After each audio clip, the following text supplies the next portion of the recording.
ರೈತ ಬಾಂಧವರೇ ನಮಸ್ಕಾರ. ನೀವು ಕೊಟ್ಟಿಗೆ ಗೊಬ್ಬರ ಅಥವಾ ಕುರಿ ಗೊಬ್ಬರನ ತಂದಾಗ ಡೈರೆಕ್ಟ್ ತೋಟಕ್ಕೆ ಹಾಕ್ಬಾರ್ದು. ಅದನ್ನಾಗಿಂತ ಮುಂಚೆ ಯಾವ ರೀತಿ ಮಾಡ್ಬೇಕಂತ ನಿಮಗೆ ಸಂಪೂರ್ಣವಾಗಿ ತೋರಿಸ್ಕೊಡ್ತೀನಿ ಬನ್ನಿ.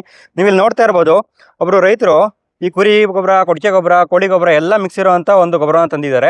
ಇದನ್ನ ನೇರವಾಗಿ ಅವರು ತೋಟಕ್ಕೆ ಹಾಕ್ತಿಲ್ಲ. ಅದ್ರ ಬದಲಾಗಿ ಏನು ಮಾಡ್ತಿದ್ದಾರೆ ಅಂದರೆ, ಇಲ್ಲಿ ಅವರು ಸಣ್ಣ ತಪ್ಪನ್ನು ಮಾಡಿದ್ದಾರೆ. ನೆರಳಲ್ಲಿ ಹಾಕಬೇಕಿತ್ತು. ಸ್ವಲ್ಪ ಮೊನ್ನೆ ಬಂದಿರೋದ್ರಿಂದ, ಜಾಗ ಇಲ್ದಿರೋದ್ರಿಂದ ಬಿಸಿಲಲ್ಲಿ ಹಾಕೊಂಡಿದ್ದಾರೆ.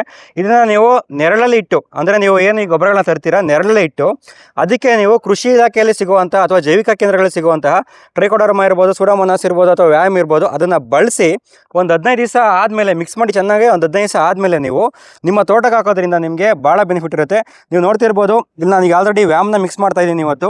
ಸೊ ಈ ರೀತಿಯ ಒಂದು ಜೈವಿಕ ಗೊಬ್ಬರಗಳನ್ನ ನೀವು ಮಿಕ್ಸ್ ಮಾಡ್ಕೊತಾ ಇದ್ರೆ, ಆ ಮಿಕ್ಸ್ ಮಾಡಿ ಚೆನ್ನಾಗಿ ಅದಕ್ಕೆ ಮಿಕ್ಸ್ ಮಾಡಿಬಿಟ್ಟು ನೀವು ಸ್ವಲ್ಪ ನೆರಳಲ್ಲಿ ಇಟ್ಟು ತೇವಾಂಶವನ್ನು ಕಾಪಾಡ್ಕೊಂಡ್ರೆ, ನಾವೀಗ ಏನು ಹಾಕ್ತಾ ಇದೀವಲ್ಲ ಈ ಜೈವಿಕ ಗೊಬ್ಬರಗಳು, ಇದೆಲ್ಲ ಒಂದಿರೋದು 10ರಷ್ಟು ಆಗುತ್ತೆ. ಆವಾಗ ನಿಮ್ಮ ತೋಟಕ್ಕೆ ಬೇಕಿರುವಂತಹ ಎಲ್ಲ ಪೋಷಕಾಂಶಗಳು ಸಿಗ್ತಾ ಹೋಗ್ತವೆ. ದಯವಿಟ್ಟು ರೈತರು ಹೊಸ ಗೊಬ್ಬರವನ್ನು ಡೈರೆಕ್ಟ್ ತೋಟಕ್ಕೆ ಹಾಕೋಬೇಡಿ.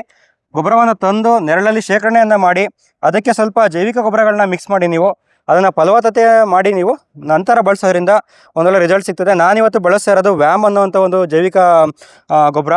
ದಯವಿಟ್ಟು ನೀವು ಟ್ರೈಕೋಡರ್ಮಾ ಇರ್ಬೋದು, ಸೂಡೋಮೋನಾಸ್ ಇರ್ಬೋದು, ವ್ಯಾಮ್ ಇರ್ಬೋದು, ಅರ್ಕಾ ಮೈಕ್ರೋಬಿಯಲ್ ಕನ್ಸಾರ್ಷಿಯಂ AMC ಇರ್ಬೋದು, ಅದನ್ನ ಯಾವುದಾದ್ರೂ ಒಂದು ಬಳಸಿ ನಂತರ ನೀವು ತೋಟಕ್ಕೆ ಹಾಕೋದ್ರಿಂದ ಹೆಚ್ಚಿನ ಒಂದು ಗೊಬ್ಬರಗಳ ರಿಸಲ್ಟ್ ನಿಮಗೆ ಸಿಗ್ತಾ ಹೋಗುತ್ತೆ.